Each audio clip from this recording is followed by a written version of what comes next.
아멘. 오늘 우리에게 내주실 하나님의 귀한 말씀은 구약성경 창세기 39장 말씀이 되겠습니다. 창세기 39장 1절부터 우리 마지막 절까지 교독하도록 하겠습니다. 요셉이 이끌려 애굽에 내려가매 바로의 신하 친위대장 애굽 사람 보디발이 그를 거리로 데려간 이스마엘 사람의 손에서 요셉을 사니라.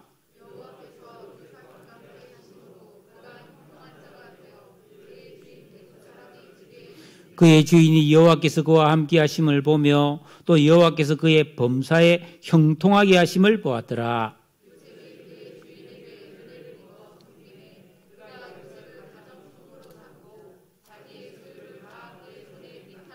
그가 요셉에게 자기의 집과 그의 모든 소유물을 주관하게 한 때부터 여호와께서 요셉을 위하여 그 애굽 사람의 집에 복을 내리심으로 여호와의 복이 그의 집과 밭에 있는 모든 소유에 미친지라.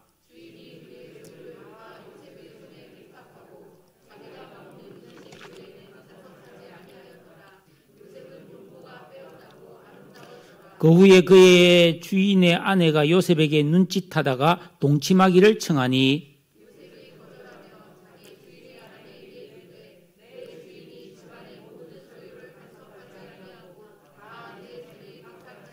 이 집에는 나보다 큰 이가 없으며 주인이 아무것도 내게 금하지 아니하였어도 금한 것은 당신뿐이니 당신은 그의 아내임이라 그런즉 내가 어찌 이 큰 악을 행하여 하나님께 죄를 지으리까.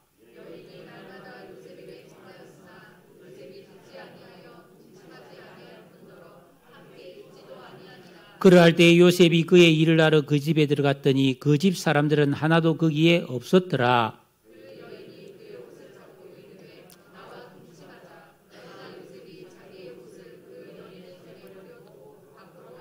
그 여인이 요셉이 그의 옷을 자기 옷에 버려두고 도망하여 나감을 보고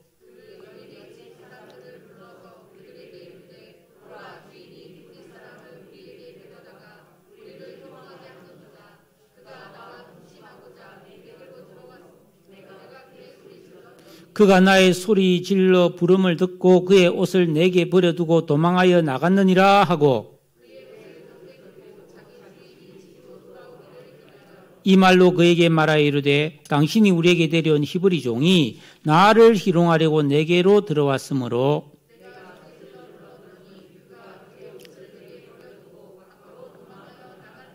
그의 주인이 자기 아내가 자기에게 이르기를 당신의 종이 내게 이같이 행하였다 하는 말을 듣고 심히 노한지라.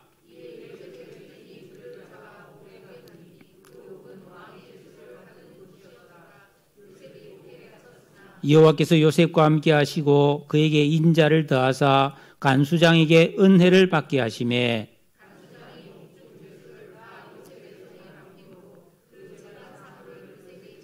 함께 간수장은 그의 손에 맡긴 것을 무엇이든지 살펴보지 아니하였으니 이는 여호와께서 요셉과 함께 하심이라. 여호와께서 그를 범사에 형통하게 하셨더라. 아멘. 할렐루야. 어제부터 오늘 아침까지 비가 내리더니 또 눈이 내리고 있습니다. 세상은 쉼없이 빠르게 변화되고 있습니다. 집값이 그렇게 오르더니 또 내리고 말이죠. 예? 이자율이 그렇게 또 올라가더니 좀 있으면 또 막 또 내려갈 거예요. 세상은 변하고 있습니다. 나도 변하고 있습니다. 가만히 있어도 변합니다. 그러나 우리 예수 믿고 구원받은 사람은 적극적으로 변해야 될 줄로 믿습니다. 어떻게? 하나님 말씀. 특별히 계명을 지키고 순종하고 기도함으로써 경건생활, 영적 생활을 열심히 함을 통해서 적극적으로 우리가 변해야 할 줄로 믿습니다. 왜? 변하지 않으면 살 수가 없습니다. 지금 이 세상은 엄청나게 바뀌고 있고요.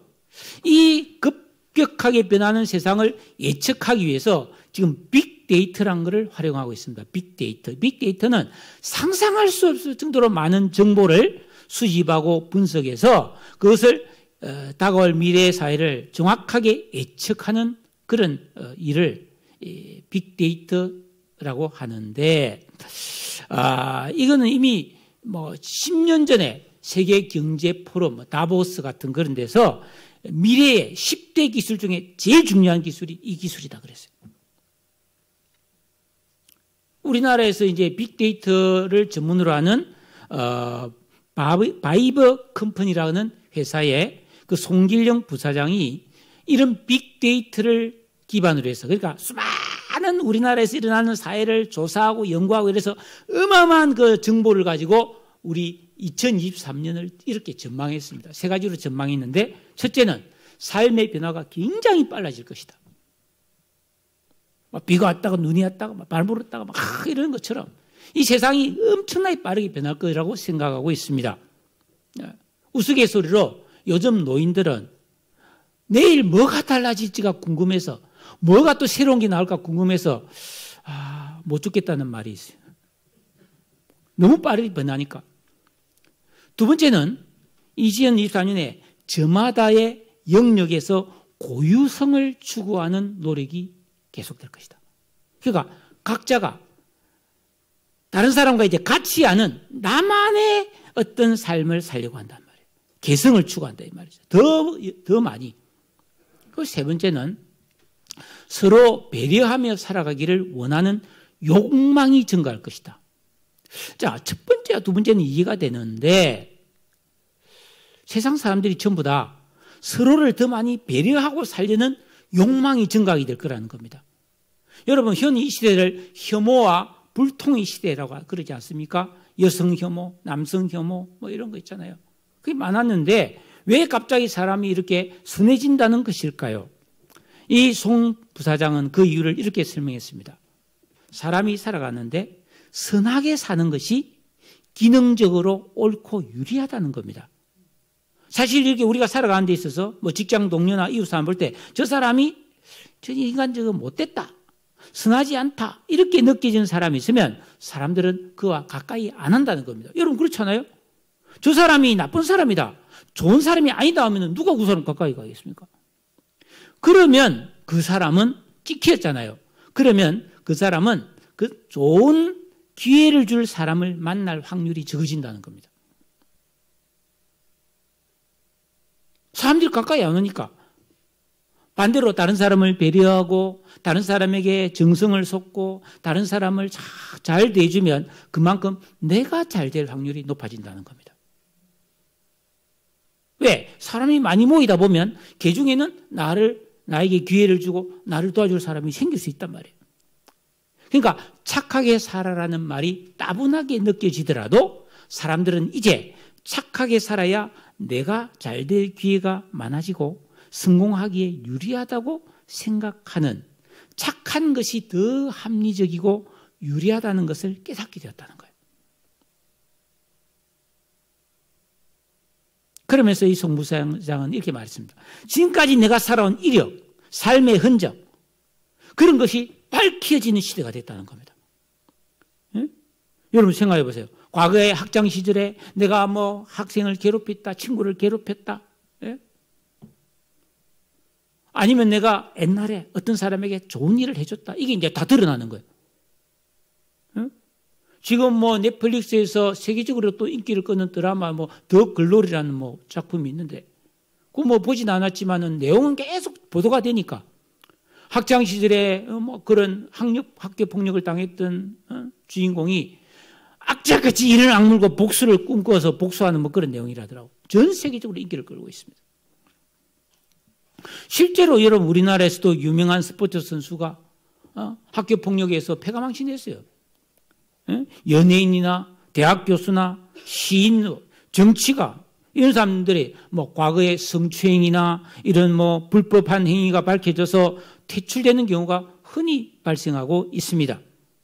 같은 맥락에서 구글의 최고 경영자인 에릭 슈미트는 우리가 살아오면서 남긴 이 잘못된 흔적들, 내가 뭐 이렇게 인터넷에 내 자신이 뭐 이렇게 SNS 같은 데 올려놨던 잘못된 것을 없애려는 노력을 하다가 도저히 안 되므로 모든 사람이 이름을 바꾸는 날이 올 것이다, 이렇게 말했어요.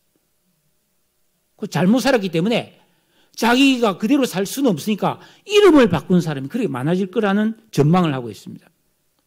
현실이 이러하기 때문에 이제 사람들은 어쩔 수 없이 늘 조심하고 사력 있게 살고 착하게 살려고 노력하는 쪽으로 세상이 바뀔 것이다. 그래서 여러분 이태원 참사 이후에 사람들은 스스로 이제는 막 질서를 지키려고 하는 그런 일들이 벌어지고 있습니다. 그런데 이게 쉽지가 않아요. 아담 아닌 사람은 근본적으로 악하기 때문에 착하게 살기가 쉽지 않거든요. 그 때문에 괴롭다는 거예요. 안 착한데 착하게 살려고 하니까. 그럼 어떻게 해야 되느냐? 빅데이터 전문가가 근원적으로 착해지도록 노력해라. 다 밝혀진다는 겁니다. 그러니까 여러분 생각해보세요. 지금 이 시대는 내 한 개인의 과거와 현재의 삶이 다 이제는 공개되는 시대고 모든 사람이 내가 어떤 사람인지 알기 쉽게 되는 시대가 되었기 때문에 어차피 다 알게 된다면 착하게 사는 게 더 좋은 생존 전략이라는 겁니다. 사람들이 나를 알았을 때 알고 보니까 저 사람 괜찮은 사람이네 이렇게 다 알려진다는 겁니다. 그렇기 때문에 착하게 살아나야라는 거예요. 미리 착해지라는 겁니다. 이제는 어느 누구도 과거처럼 자기가 힘이 있다고 자기가 뭐 높은 자리에 있다고 해서 함부로 말하고 행동하면서 자신이 무사할 것이라고 착각하던 시대는 지나갔다는 거예요. 저는 이 이야기를 들으면서 이게 성경에 비해서 대단히 늦었지만 그래도 다행이라는 생각이 들었습니다. 여러분 하나님께서는 이미 오래전에 성경에다가 착하게 선하게 살으라고 누누이 말해놨어요. 네. 여러분 솔로몬이 기록한 전도서 3장 12절에 사람들이 사는 동안에 기뻐하며 선을 행하는 것보다 더 나은 것이 없는 줄을 내가 알았다. 사도 바울은 디모데전서 6장 18절에서 선을 행하고 선한 사업을 많이 하고 나누어 주기를 좋아하며 너그러운 자가 되게 하라. 이것이 장래에 자기를 위하여 좋은 터를 쌓아 참된 생명을 취하는 것이니라. 누누이 우리가 선한 사람이 되고 선한 일을 행하라고 명령하고 있어요. 여러분 바뀌셔야 됩니다. 새롭게 2023년이 시작됐습니다. 다음 주는 구정입니다. 음력 1일이 된단 말이에요. 이제라도 결단하고 여러분 근원적으로 선한 사람이 되기를 결단하고 실행하시기를 주의 이름으로 축복합니다. 오늘 말씀은 성경에서 너무너무 유명한 사람에 대한 이야기죠. 아브라함의 증손자, 그 유명한 이삭의 손자, 그 유명한 야곱의 11번째 아들인 요셉에 대한 이야기입니다. 이 요셉에 대한 이야기가 37장부터 나와요. 이 37장 3절에 보면 요셉은 야곱이 노년에 낳은 아들이고 특히 이 야곱에게는 4명의 아내가 있었잖아요. 근데 이 야곱이 가장 사랑했던 라헬의 소생이잖아요. 예. 그렇기 때문에 다른 여러 아들이 뭐 12명이나 있었지만 이 요셉을 가장 더욱 사랑했다.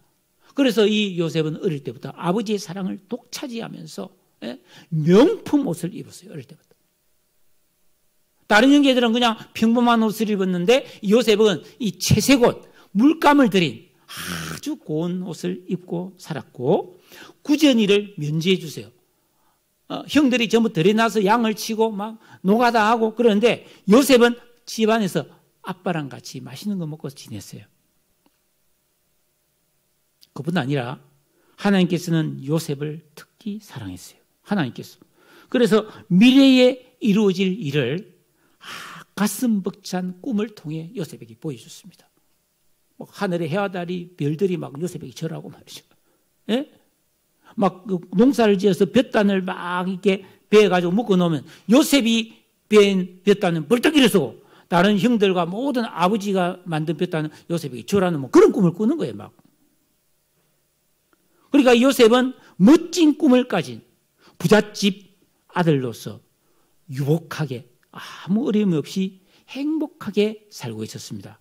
그런데 이 아버지의 편애를 받고 있는 요셉은 다른 이복 형들 10명의 형들에게 미움을 받았어요. 죽여버리고 싶었어요. 그 형들이. 그 동생을 죽여버리고 싶었다니까요.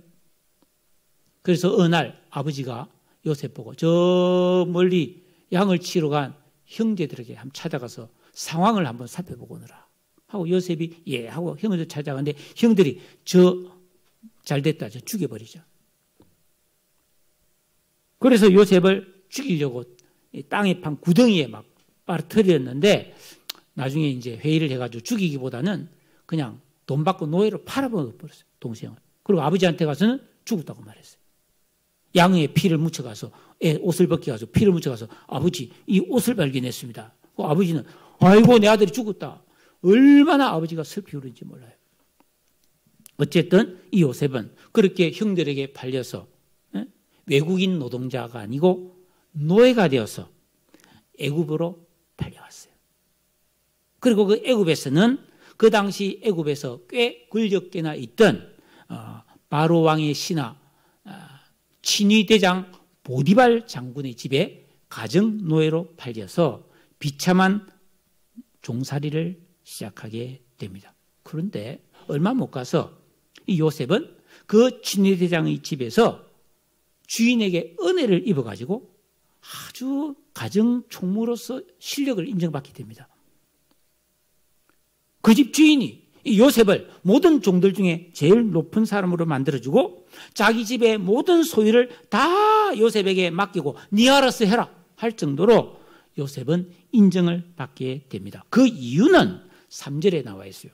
여호와께서 그 요셉과 함께 하심을 보며 또 여호와께서 그의 범사에 형통하게 하시는 것을 이 보디발이 봤다는 겁니다. 더구나 5절 6절을 보면 그가 요셉에게 자기의 집과 모든 소유물을 네가 알아서 해라 라고 맡긴 때부터 여호와께서 요셉을 위하여 그 애굽 사람의 집에 복을 내렸어.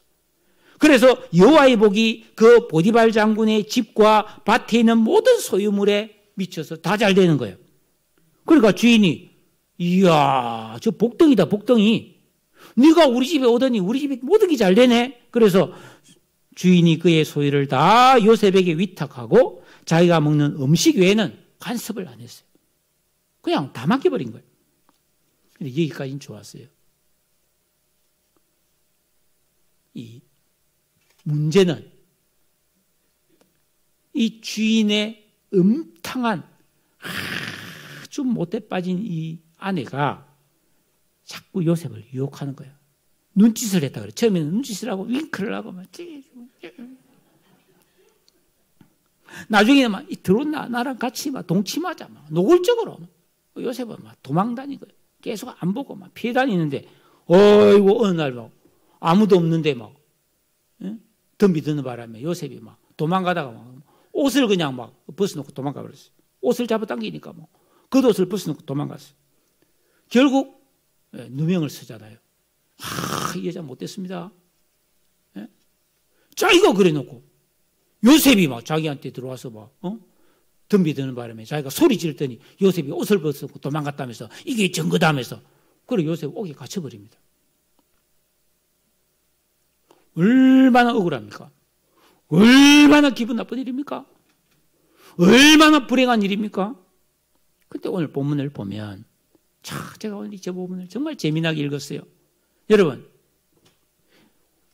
오늘 우리가 읽은 성경 안에 여호와께서 요셉과 함께 하셨단 말이 4번 나옵니다. 2절, 3절, 21절, 23절입니다. 요셉이 처음 보디발의 집에서 종살이를 시작할 때 또 가정 총무가 되었을 때 여호와께서 요셉과 함께 계셨으며 그랬습니다. 또 요셉이 누명을 쓰고 감옥살이 할 때도 여호와께서 요셉과 함께 하셨다라고 되어 있습니다. 여러분 하나님이 함께 해주셨다.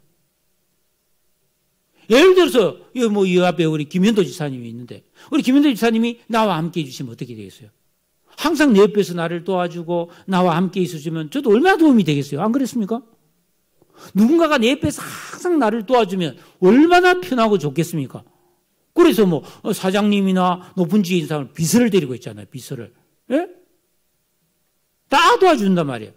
그런데 전능하신 창조주여 섭리주신 하나님께서 요셉과 함께 해주셔서 필요한 힘을 주고 능력을 주고 보호해주고 인도해주고 지혜를 주고 도움을 베풀어주고 다 해주니까 그 결과 요셉은 하는 모든 일이 형통했다라고 되어 있습니다. 네? 2절에 보니까 그 주인 보디발이 볼 때 여호와께서 그의 범사에 형통하게 하심을 보았다는 거예요. 야, 쟤는 신이 돕는 사람이야. 이런 생각인 거예요. 쟤는 신적인 능력을 가졌어. 어떻게 맡기면 다 잘해.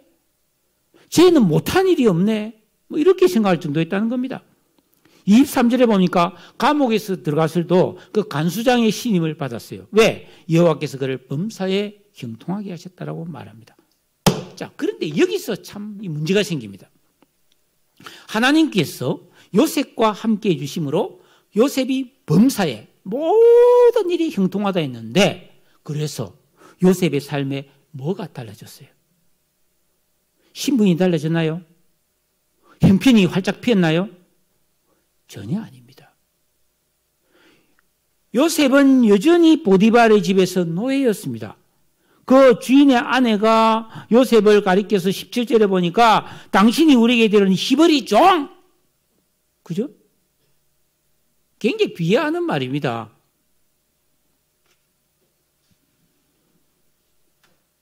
그냥 노예였을 뿐이에요. 형통했는데. 요셉이 보디발의 집에서 종으로 형통한 사람이 되었을 때 이득을 본 사람은 요셉이 아니라 주인 보디발이었습니다. 5절에 나왔잖아요. 그가 요셉에게 자기 집과 소유를 다 주관하게 된 때부터 여호와께서 요셉을 위하여 그 애굽 사람의 집에 복을 내렸어요. 요셉은 노예들 중에서 가장 충모가 되었지만 노예 신분에서는 변함이 없었습니다. 여러분, 노예는 두 가지가 있고 두 가지가 없고 한 가지가 있습니다. 종은 뭐가 없습니까? 자유가 없어요. 종은 소유가 없어요. 자기 소유가 없습니다. 그 종은 독립적이지 못해요. 주인이 있어요. 예속되어 있단 말이에요. 종속적인 존재란 말이에요. 또 요셉이 감옥에 들어갔을 때 요셉을 하나님이 함께 해주셨단 말이에요. 요셉이 감옥에서도 형통했는데 그때 이득을 본 사람은 간수장이었습니다. 22절에 간수장이 옥중제수를 다 요셉의 손에 맡김으로 그 재반 사물을 요셉이 처리하고 간수장이 그 맡긴 것을 무엇이든지 살펴보지 않았다. 즉 요셉이 워낙 일 처리를 깔끔하고 탁월하게 했단 말이에요. 여러분, 감옥에서 일하는 게 쉽겠습니까? 제수들이 고분고분할까요? 그렇지 않잖아요. 특히나 이 감옥은 특별한 감옥입니다. 20절에 보니까 그 감옥은 왕의 죄수를 가두는 곳이었어요. 다 한자리 했던 사람들이에요. 예? 이걸 속된 말로 범털이라 그러죠. 범털. 우리나라 장관이나 대통령이나 재벌 회장이나 이런 사람들이 감옥에 가면 그 사람들은 범털이라고 그렇게 말하더라고. 신문에 보니까. 보통 사람들이 아니잖아요. 근데 그 일을 얼마나 까탈스럽겠어요. 함부로 할 수도 없고. 석방돼서 언제 또 높은 자리 될 수도 없는데, 그렇다고 또 현재는 재수인데 잘해줄 수도 없고 잘해줄 수도 없고 애매하잖아요. 근데 요셉이 이걸 착착착착착 잘했다는 거예요. 그래서 간수장이 할 일이 없는 거예요. 그러나 요셉은 여전히 죄수였어요. 희망이 없어요.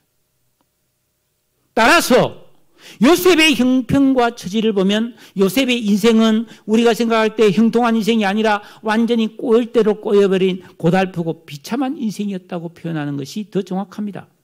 사람들은 이 세상을 살아갈 때 아무런 고난이나 시련이 없이 하는 일마다 슬슬 잘 풀리고 성공하고 잘 되는 것을 형통이라고 생각합니다. 그런데 성경에서는 이 요셉이 노예 생활을 하고 죄 없이 감옥에 갇혔는데 그 시절을 형통한 시절을 보내고 있다고 말씀하고 있습니다.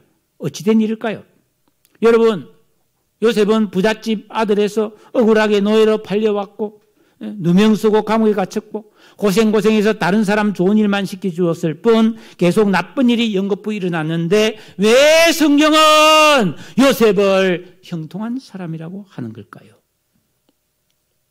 오늘 본문이 말하는 요셉이 형통했다 말할 때 이 형통이란 말의 히브리어 원어는 찰라흐라는 말입니다. 찰라흐. 이 말의 원래 뜻이 뭐냐면 모든 막힌 것을 뚫고 나가는 것, 강을 건너는 것, 산을 넘는 것. 우리가 고속도로를 쫙 타고 차를 타고 있는데 앞에 산이 떠 있어요. 그럼 우리하고 산을 넘으려면 얼마나 힘듭니까? 꼬불꼬불꼬불 올라갔다가 꼬불꼬불 내려온다기 힘들잖아요. 근데 터널이 또 보면 휙 지나가잖아요. 이렇게 쉽게 극복하고 산이란 장애물을 통과한 것을 형통이라고 말한다. 성경. 장애물을 극복하는 것, 돌파하고 나가는 것, 어떤 일을 잘 마무리하는 것 등을 성경은 형통으로 본다는 겁니다. 그러니까 평소에 우리가 생각하는 형통과는 좀 다르죠. 그러니까 오늘 성경 말씀에서 여호와께서 요셉을 범사에 형통하게 해주셨다고 하는 것은 하나님께서 요셉에게 은혜를 주셔서 요셉이 여러 가지 난관을 만났지만, 여러 가지 억울한 일을 만났지만 잘 극복하고 살아가게 해주셨다 이 말이에요.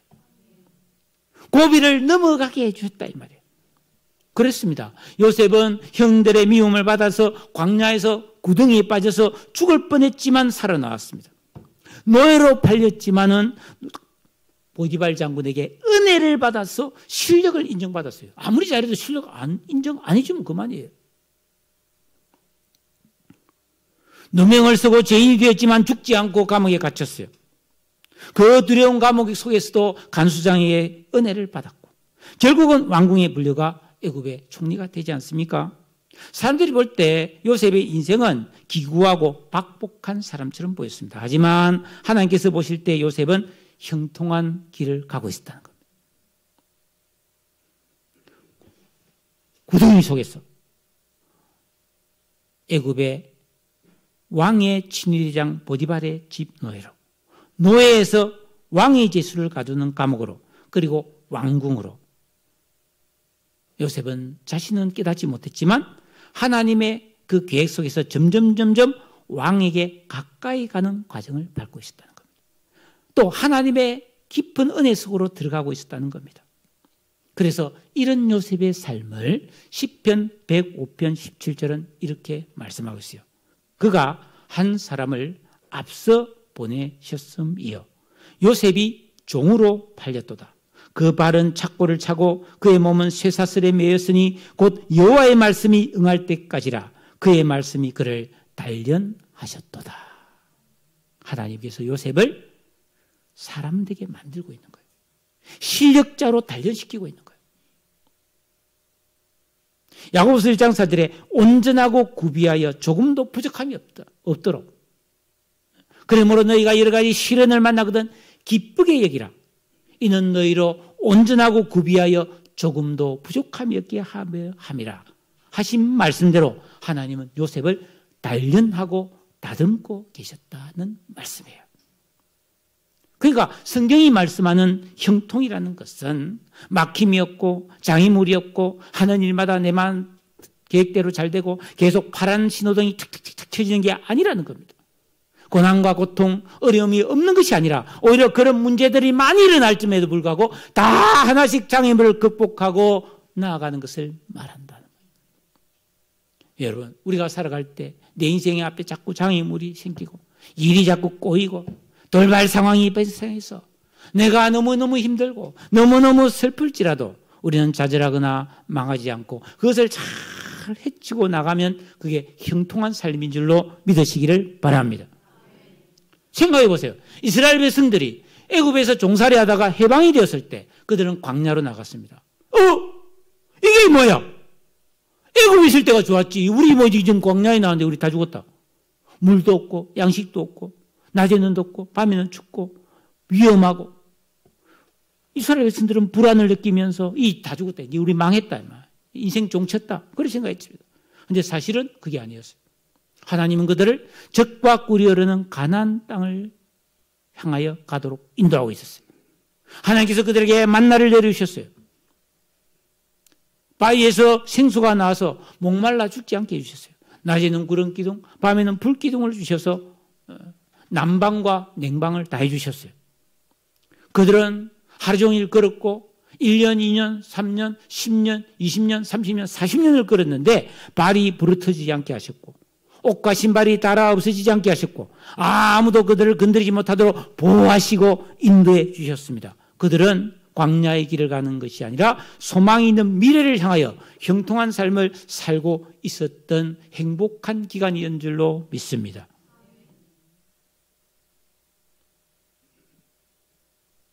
3절에 그의 주인이 여호와께서 그와 함께 하심을 보며 또 여호와께서 그의 범사에 형통케 하심을 보았더라.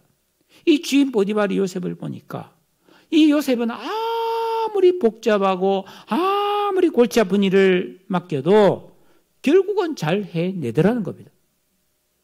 잘 마무리하더라는 겁니다. 즉 요셉에게는 어려움과 장애물이 많이 있었다는 거예요. 무사 통과하면서 그냥 막 수월하게 설렁설렁 있는데 잘 됐단 말이 아니에요. 힘들고 벅차고 괴로움을 겪었지만 하나님의 도움으로 잘 해내고 성공하고 승리함으로 다른 사람을 유익하게 해 주었다 이 말이에요. 멋있는 삶을 사는 거예요. 그러면 여기서 우리는 질문을 해야 됩니다. 하나님께서는 왜 요셉을 특별하게 형통하게 해주셨는가? 가장 중요한 이유는 그 하나님의 뜻이기 때문입니다. 하나님의 구원 계획에 따라서 하나님은 야곱과 요셉의 아버지 야곱과 그 형제 요셉을 포함한 12아들, 쉽게 말하면 이걸 구약의 교회라고 할 수 있습니다. 요 이스라엘 백성의 뿌리를 애굽으로 보내서 그 애굽의 그 풍족한 속에서 생육하고 번성해서 민족을 만들어서 출애굽시키려는 하나님의 계획이잖아요. 이런 하나님의 원대한 계획에 요셉을 선발대로 보냈지 않습니까? 그러니까 요셉은 사실은 뭐예요? 형들이 팔았지만은 사실은 하나님의 특별하신 섭리에서 하나님의 특수 임무를 띠고 애굽으로 갔기 때문에 하나님이 요셉과 함께 해주시는 것은 당연한 일이죠. 근데 그것만이 아니라는 겁니다. 더 중요한 한 가지는 요셉이 신실하고 경건한 사람이었기 때문이에요. 하나님은 죄인에게 형통한 은혜를 베풀어 줄 리가 만무합니다. 잠언 6장 16절에서 19절에 보니까 여호와께서 미워하시는 것, 곧 그의 마음에 싫어하는 것이 67가지가 있다. 하나님이 이거 나 싫어해. 이딴 짓 하는 인간들 나 결코 복을 주지 않아 하는 67가지가 있는데 그 첫째가 뭐냐면 교만한 눈, 거짓된 혀, 무지한 자의 피를 흘리는 손, 악한 계교를 꾀하는 마음, 빨리 악으로 달려가는 발, 거짓을 말하는 망령된 증인과 및 형제 사이를 이간하는 자라라고 했습니다. 반대로 하나님께서 사랑하시는 자는 겸손하고 이웃에게 선을 행하고 정직하며 이웃과 화목하며 마음이 깨끗한 사람. 하나님 좋아합니다. 한마디로 계명대로 살면 하나님의 사랑을 받고 계명을 어기고 살면 하나님 미워하신다는 거예요.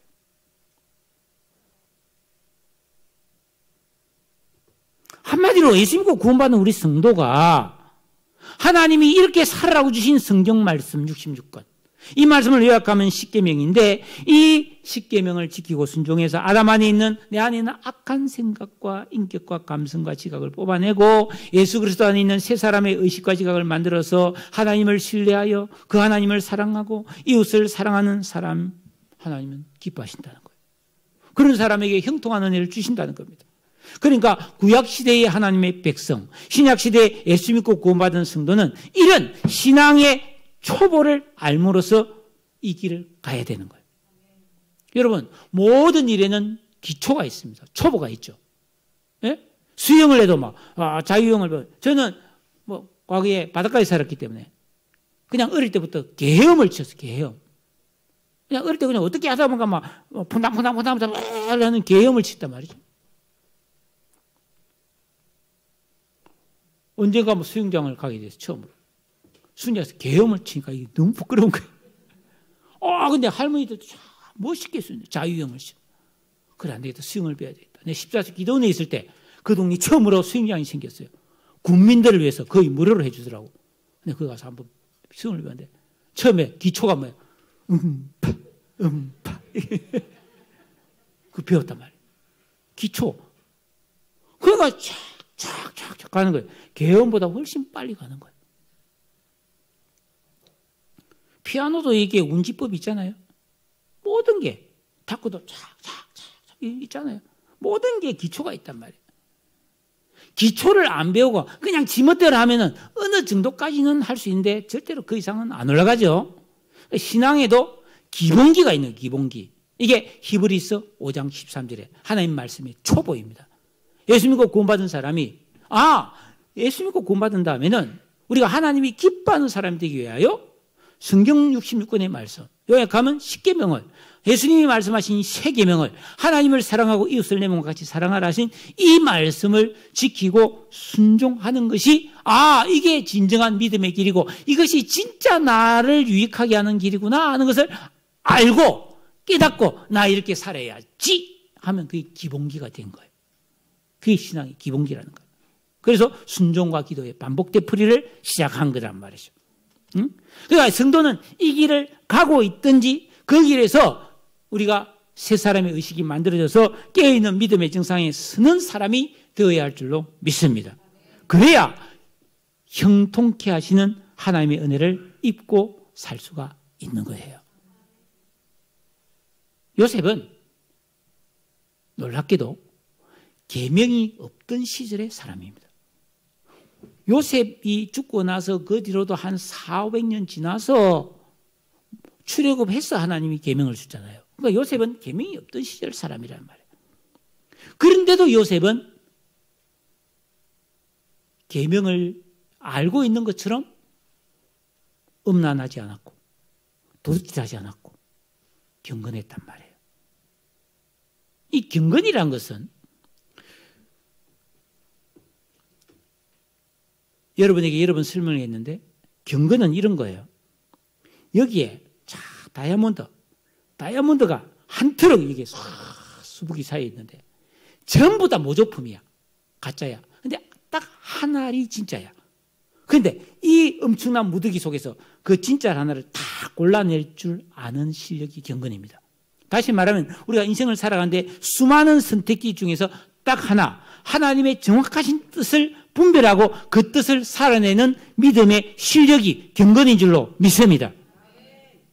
요셉은 이런 경건이 만들어진 사람이었어요. 어떻게? 요셉은 계명을 지킨 사람이었어요. 계명이 없는데도. 그래서 하나님께 해주셨다는 겁니다. 요셉은 어린 시절 집에 살 때 10명의 이복 형들과 함께 살 때 형들의 죄를 짓는데 가담을 안 했어요. 아마 이 이복 형들은 아버지가 없는 저 들판에 가서 양을 칠 때 양을 팔아서 술도 사 먹고 양 그냥 잡아서 구워 먹기도 하고 이상한 못된 짓을 많이 한 것 같아요. 그런데 요셉만 거기에 가담을 안 했습니다. 오히려 그 잘못을 아버지한테 일러 바치고 그랬습니다. 그때 하나님은 요셉에게 꿈을 주셨어요. 왜? 요셉이 죄를 멀리하는 사람이기 때문에. 요셉이 종로를 할 때 그 보디발 장군, 요셉의 주인은 요셉에게는 모든 것을 믿고 맡기도 괜찮겠다는 정도로 요셉이 정직했다는 거예요. 농땡이 안 쳤다는 겁니다.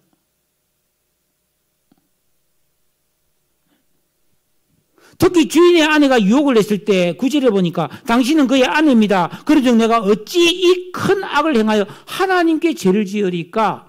보이지 않는 하나님의 현존을 믿고 죄를 피했다는 겁니다. 하나님 때문에. 하나님이 보고 있는데 내가 어떻게 죄를 지을 수 있습니까? 이렇게 말했다는 거예요. 억울하게 옥에 갇혔지만 요셉은 분노하며 파괴적인 삶을 살지 않습니다. 나 그래요. 제사가 나쁜 년이에요. 이렇게 그럴 수 있잖아요.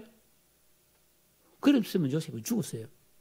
그런데 요셉은 잠잠히 모든 것을 하나님께 의탁했단 말이에요. 네? 하나님이 섭리지어 통치하시는 분임을 알았어요. 하나님은 알고 계신다. 나는 죄가 없다. 하나님 나를 기억해 주세요. 기도하는 사람이었다는 거예요. 여전히 요동함이 없이 억울했지만 지혜롭고 경건하게 산 사람이었습니다. 후에 요셉이 그 감옥에 있을 때 진짜 고위직에 있던 사람이 감옥에 들어왔어요. 바로 왕 옆에서 왕의 수를 따르고 바로 왕의 음식을 대접하던 그런 아주 고위직이 감옥에 들어왔잖아요. 그들이 이상한 어느 날 꿈을 꾸고 막 고민할 때 요셉이 그 꿈을 내가 해석해 주겠다면서 40장 8절에 보니까 해석은 하나님께 있습니다. 나는 그 하나님과 함께하는 사람입니다. 나중에 바라왕 앞에 불려가서 바라왕의 꿈을 해석해 줄 때도 41장 16절에 하나님께서 바로에게 편안한 대답을 해 줄 겁니다. 매사에 하나님이 살아계심을 믿었고 그 하나님은 이 세상 만물과 우주와 모든 개인의 삶을 섭리 통치하심을 증거하면서 그 살아계신 전능하신 하나님이 나와 함께 하심을 믿었던 사람이 요셉입니다. 가끔 이런 사람 질문하는 사람, 이상한 질문하는 사람이 있어요. 이순신 장군이 지옥 갔습니까? 천국 갔습니까? 세종대왕이 천국 갔습니까? 지옥 갔습니까? 너무 쉽지. 그게 뭐가 어렵습니까? 율법이 없고 계명이 없고 성경이 없던 시절에도 선을 행했으면 하나님이 복을 주셨잖아요. 여러분 성경에 에녹 같은 사람, 아벨 같은 사람, 노아도 말씀이 없던 시절에 그는 당대의 완전한 자다. 하나님 보실 때 어려운 사람이라고 그랬잖아요. 성경을 몰라도 로마서는 말하고 있습니다. 이 우주 만물, 천지 만물, 자연 속에 하나님을 알만한 것이 가득 들어있다.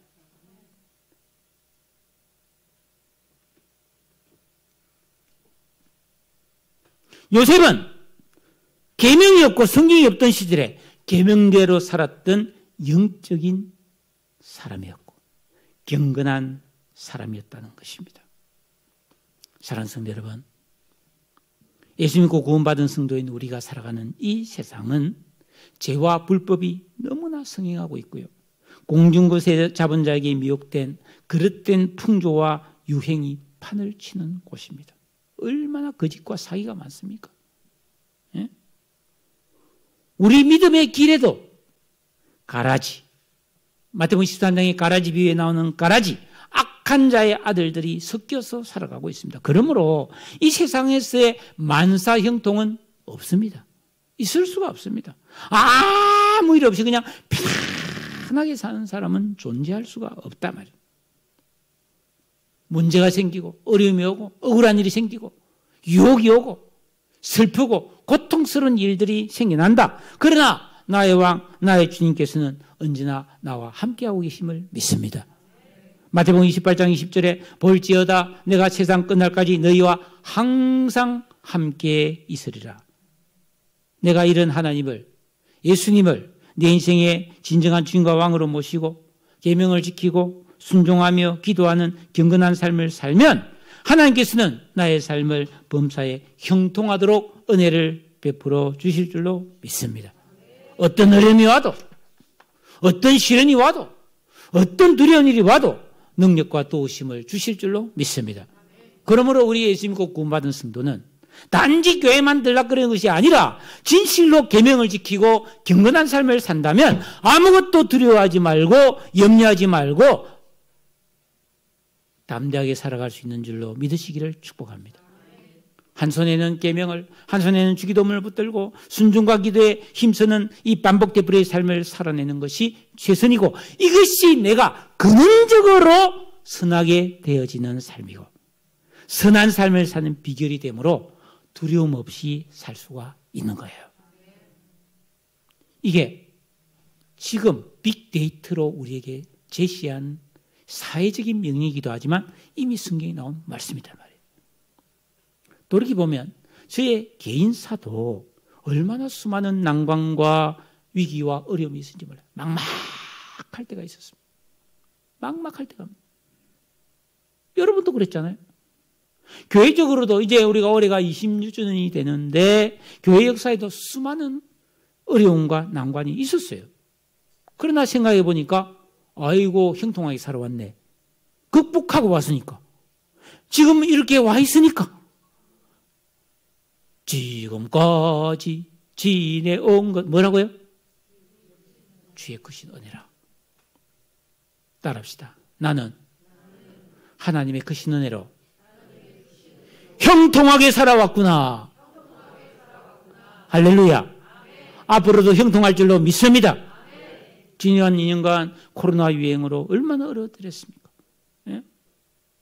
그래도 여기까지 왔습니다. 하나님께서 우리와 함께 주셨기 때문이고 앞으로도 해 주실 것이기 때문입니다. 내 개인의 삶과 우리 가정에 자녀에게 경제적으로 아픔이 오고 어려움이 오고 고통스럽고 답답하고 그래서 포기하고 싶고 낙심하고 싶을지라도 예수 믿고 구원받은 성도는 그럴 필요가 없어요. 왜? 하나님은 돌파하게 하실 줄로 믿습니다. 산을 넘어가게 하실 줄로 믿습니다. 강을 건너가게 하실 줄로 믿습니다. 포기하지 마세요. 낙심하지 마세요. 하나님은 살아계십니다. 얼마든지 은혜를 주셔서 승리하게 하실 것입니다. 우리가 할 일은 뭡니까? 예수님을 내 인생의 진정한 주인과 왕으로 모시고 이 하나님의 말씀 계명을 지키고 기도하는 이 진정한 영적 생활에 힘쓴다면, 그래서 내가 다른 사람을 유익하게 해주고 다른 사람을 복되게 해주는 이 요셉의 삶을 산다면 걱정 없는 거예요.